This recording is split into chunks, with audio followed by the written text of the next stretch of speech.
Good morning friends, मैं एजाज अहमद आपको अपने चैनल हिस्ट्री नामा में स्वागत करता हूं। आज मैं एक ऐसे बर्निंग टॉपिक के ऊपर बताऊंगा आप लोगों को, जिससे हमारे भारत में हिंदू और मुसलमान के बीच काफ़ी खाई बढ़ती चली जा रही है, जिसके ना समझने से मैं जानता हूं, मेरा ये मानना है कि बहुत सारी बातें दोनों धर्मों की एक दूसरे के लिए एकदम साफ होनी चाहिए, क्लियर होनी चाहिए, जिससे कि एक दूसरे को समझने में आसानी हो। जब ऐसा तनातनी का माहौल है, जब मुसलमान हिंदू एक दूसरे के दुश्मन बने हैं, ऐसे में मेरा ये फर्ज बनता है मैं कुछ टर्म्स के बारे में लोगों को बताऊं, समझाऊं। जी हाँ, मेरा मतलब था, एक टर्म है काफिर। काफिर वर्ड से, काफिर क्या चीज होता है, काफिर कौन होता है, काफिर किसे कहते हैं, आज मैं इसी को लेकर के आपसे चर्चा करूंगा। आपसे मैं विनती करता हूं, आपसे दरखास्त करता हूं कि इस वीडियो में अंत तक आप लोग बने रहें और मेरी बात को सुने, और जिसमें मैंने भरसक कोशिश करूंगा आप लोगों को बताने की, समझाने की। जी, एक्चुअली जब इस्लाम वजूद में आया, प्रॉफेट मोहम्मद सल्लल्लाहु अलैहि वसल्लम जब ने एक धर्म को नए तरीके से बताने का प्रयास किया, लोगों के सामने रखा, तो समाज दो ग्रुप में बंट गया। एक तो वो लोग जो प्रॉफिट को मानते थे, सपोर्ट करते थे, वह लोग जो अपोज करते थे। ठीक है, ये दो ग्रुप बन गए, यानी कि उस पूरे मक्का में, मदीना में या अरबियन कंट्रीज में या वर्ल्ड में दो ग्रुप इस तरह से इमर्ज करके आए, एक सपोर्टर या वो लोग जो अपोज करते थे।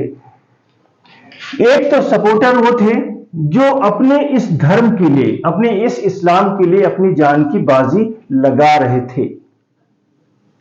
दूसरे वो लोग जो इन्हें लाख समझाने पर, न मानने पर, इन्हें मार डालने पर तुले हुए थे, यानी कि इस्लाम को, प्रॉफिट को और इनके सपोर्टर्स को खत्म कर देने पर, पूरी तरह समाप्त करने देने पर आमादा थे। ऐसे लोगों के लिए काफिर कहा गया, वर्ड यूज किया गया। लेकिन हम यहां पे देखते हैं कि इस तरह से मिलते जुलते कई सारे टर्म हैं, जैसे मुशरिक। मुशरिक ऐसा टर्म है जो उसमें क्या नाम है, अल्लाह में किसी को शरीक नहीं करते, अल्लाह के साथ किसी को शरीक नहीं करते। अल्लाह के साथ जो हर किसी को शरीक करते हैं, किसी को भी शरीक कर सकते हैं, उसे मुशरिक कहा जाता है, यानी शरीक करने वाले, अल्लाह के साथ शरीक करने वाले मुशरिक। लेकिन ये जरूरी नहीं ये इन्हें खत्म कर देना चाह रहे हो, यानी कि मुशरिक जो है वो नॉन बिलीवर है, यकीन नहीं करते हैं, लेकिन ये इनके खुले दुश्मन नहीं है। शरीक करते हैं, उनका अपना धर्म है, इनका धर्म, तुम्हारा धर्म तुम्हारे लिए, मेरा धर्म तुम्हारे लिए, मेरे लिए। ये ऐसे लोग मुशरिक हैं। तो ऐसे तमाम दुनिया में अब भी जो अल्लाह के साथ किसी को शरीक करते हैं वो मुशरिक कहलाते हैं। हम देखते हैं बहुत सारे धर्म अपने अल्लाह, अपने गॉड, अपने भगवान के साथ दूसरे गॉड्स को, दूसरे धर्म के, दूसरे भगवानों को शरीक करते हैं, यानी कि वो मुशरिक हुए। लेकिन कुछ धर्म ऐसे भी हैं, जैसे इस्लाम है। इस्लाम एक अल्लाह की बात मानता है, उसे किसी को शरीक नहीं करता है, इसलिए इस्लाम को मानने वाले मुशरिक नहीं हुए। हिंदुस्तान में एक बहुत बड़ी कम्युनिटी, बहुत बड़ी जाति, बहुत बड़ा धर्म हिंदू धर्म है। हिंदू धर्म में भी हम देखते हैं कि उनके धार्मिक ग्रंथ में, वेदों में लिख दिया गया है, एकम सत बहुधा वदंती, यानी सत्य एक है जिसे अलग अलग नामों से जाना गया, अलग अलग तरह से उसे बयान किया गया। यानी सत्य एक है, भगवान एक है, जिसे अगर एक भगवान है, अगर एक सत्य है, तो वो भी मुशरिक भी नहीं हुई इस तरह से। तो अलग अलग नामों से, जहां पर हम ये कह सकते हैं कि उनके कहा जाता है कि इतने सारे देवता हैं, सबकी पूजा करते हैं। यस, अगर वो एक भगवान के छोड़ करके किसी और की पूजा करते हैं तो मुशरिक हुए। लेकिन उनमें जो साफ साफ लिखा है सत्य एक है बहुधा बदंती, यानी अलग अलग नामों से जाना जाता है, अलग अलग कामों से जाना जा रहा है, तो इसका मतलब यह है, ऐसा इस्लाम में भी है, 99 नेम्स है अल्लाह ताला के, और उन तमाम सारे नामों से हम उसे पुकारते हैं अल्लाह ताला को। लेकिन हम मानते हैं कि ये एक है, एक ही नाम है, नाम अलग अलग 99 है, लेकिन वह एक ही हस्ती है जो पूरी दुनिया को बनाई है, पूरी दुनिया को पैदा की है, इसलिए हम किसी एक की ही पूजा करते हैं। तो मैं बताना चाहता हूं मुशरिक और नॉन मुशरिक में फर्क। तो ये मुशरिक जो होते हैं वो ईश्वर के साथ दूसरे को शरीक करते हैं। और इसके बाद हम ये टर्म हम काफिर की तरफ जीते हैं, जिसके जो हमारा मेन टॉपिक है जिसे हमें पढ़ना है। एक्चुअली ये काफिर वर्ड जो है वो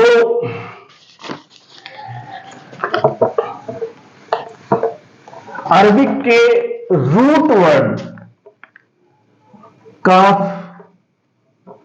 फे और आर, रे, ये 3 रूट वर्ड से बना हुआ है, यानी के, एफ और आर, ये 3 वर्ड से बना हुआ है, और जिसका मतलब होता है टू कवर। कवर क्या होता है? कवर समथिंग, यानी जैसे आपने सुना होगा मिलिट्री में, मिलिट्री भाषा है कवर, यानी दुश्मन को पीछे से कवर करो, दुश्मन को बाएं से घेरो, यानी किसी को घेरना, घेर करके मारना। यानी वो लोग जो मुसलमानों को घेर करके मारते हैं वो काफिर है। सिंपल मीनिंग में बताना चाह रहा हूं, समझाना चाहूं, काफिर ये वो है जो मुसलमानों के साथ युद्ध करने हमेशा मुब्तला है और हर वक्त तैयार रहते हैं उन्हें मारने के लिए। अब अगर मैं एक हिंदू भाई से पूछूं क्या हिंदू ये चाहता है कि मुसलमानों को मारे? बिल्कुल नहीं चाहता। अगर वो नहीं चाहता है मुसलमानों को मारे तो काफिर नहीं हुआ। कैसे हम उसे काफिर कह सकते हैं? काफिर का मतलब ही है मुसलमानों का, इस्लाम का खुला दुश्मन, जो जहां पाए उसे मार दे मुसलमान को। तो ये काफिर वर्ड, ये जो है, इसे अगर बहुत सारे लोग ये सोचते हैं कि अगर हम काफिर हैं या मुसलमान हमें काफिर कहते हैं तो वो गलत है, और वो कभी काफिर नहीं है। काफिर का मतलब ही अलग होता है। मुसलमानों से जंग करने वाला, मुसलमानों से लड़ाई करने वाला, मुसलमानों के साथ दुश्मनी रखने वाला, ये काफिर होता है। और इससे दो कम्युनिटी से कोई मतलब नहीं, वो कोई भी हो सकता है। अगर वो मुसलमान ही है और मुसलमानों से लड़ाई कर रहा है, उसके दिल में ईमान नहीं है या नाम का मुसलमान है, तो वो भी ऐसे मामले में काफिर है, अगर वो मुसलमान या इस्लाम का दुश्मन है तो इसलिए ये टर्म यूज करना बहुत सारे, मैंने देखा, मैं इसलिए वीडियो बनाने की जरूरत पड़ी क्योंकि मैंने देखा कि बहुत सारे जो हमारे हिंदू साथी हैं, भाई हैं, उनको ये कंफ्यूजन है, यार ये हमें तो काफिर कहते हैं। काफिर मतलब कि जिसको पाओ मार दो। ये गलत मीनिंग है, जिसको पाओ मार दो। वो भी मैं अगले एपिसोड में आप लोगों को बताऊंगा। लेकिन ये यहां पे कहना का मतलब है वो जस्ट अपोजिट बोल रहे हैं। काफिर मतलब है कि वह लोग जो मुसलमानों के खुले दुश्मन है और मुसलमानों को मार देना चाहते हैं। और मेरे ख्याल से हिंदुस्तान में खासतौर से मैं बात करता हूं, कोई भी कम्युनिटी, कोई भी धर्म, कोई भी ऐसा नहीं है जो मुसलमानों का इस तरह से दुश्मन है कि इन्हें मार दो, इन्हें भगा दो, इन्हें काट दो, इन्हें समाप्त कर दो। ऐसा शायद कोई नहीं सोचता। इसलिए मैं दावे के साथ कहता हूं, अगर ऐसा जो नहीं सोचता है वो कभी काफिर नहीं है। इसलिए ये टर्म उसके लिए कभी यूज नहीं होता है। और खासतौर से मैं एक बात और बताना चाहता हूं कि इस काफिर के चलते, इस टर्म के चलते बहुत सारे लोगों ने भी रिटेलिएट करना, जैसे अगर आप किसी हिंदू भाई को काफिर बोलते हैं, मुसलमान बोलते हैं, तो वो भी तमाम सारे टर्म यूज करते हैं। सबसे पहला जो मुसलमानों के लिए जो गंदा टर्म यूज किया गया वो है मलिच, मलिच्छा, यानी मलिच, यानी मुसलमानों को मलिच कहा। इसके अलावा इनको कटुआ, जिहादी, जिहादी, इस तरह का टर्म, ये रिटेलिएटरी टर्म है जो कहा जाता है मुसलमानों को। वो अपनी तरफ से सोचते हैं कि हमें ये काफिर कहते हैं, हम इनको भी ऐसा कुछ टर्म यूज करें जिससे इनको दुख पहुंचे। यहां पे मैं क्लियर कर देना चाहता हूं, यह सिर्फ एक मन का वहम है कि काफिर का मतलब वो जो लड़ाई करते हैं। हमें मान लेना चाहिए, अगर कोई हमें काफिर कहा तो इसका मतलब अगर हम मुसलमानों के खुले दुश्मन नहीं है, हम उन्हें मार नहीं देना चाहते, तो हम काफिर नहीं है, सीधी बात है। काफिर का मतलब कभी हिंदू नहीं होता, काफिर का मतलब कभी नॉन बिलीवर नहीं होता, काफिर का मतलब कभी कोई और कम्युनिटी नहीं, बल्कि वो सारे काफिर हैं जो मुसलमानों को मार देना चाहते हैं, मुसलमानों को समाप्त कर देना चाहते हैं। ये बल्कि इस्लाम में तो लोगों के लिए बहुत सारी बातें बताई गई हैं। खासतौर से मैं आप लोगों को एक सूरह मैदा, कुरान शरीफ की बात बताऊंगा। सूरह मैदा की सूरत नंबर 5 है सूरह मैदा, और आयत नंबर है 32। इसमें बताया गया है और इसके अलावा एक और है, बुखारी शरीफ की है, एक और है, उसमें बताया गया किस तरह से मुसलमानों को बिहेव करना चाहिए, किस तरह से मुसलमानों को उसका बर्ताव करना चाहिए। तो सूरह मैदा में जो है वो यही कहा गया है कि जो मुसलमान हैं उन्हें अपने किसी साथी को, अपने किसी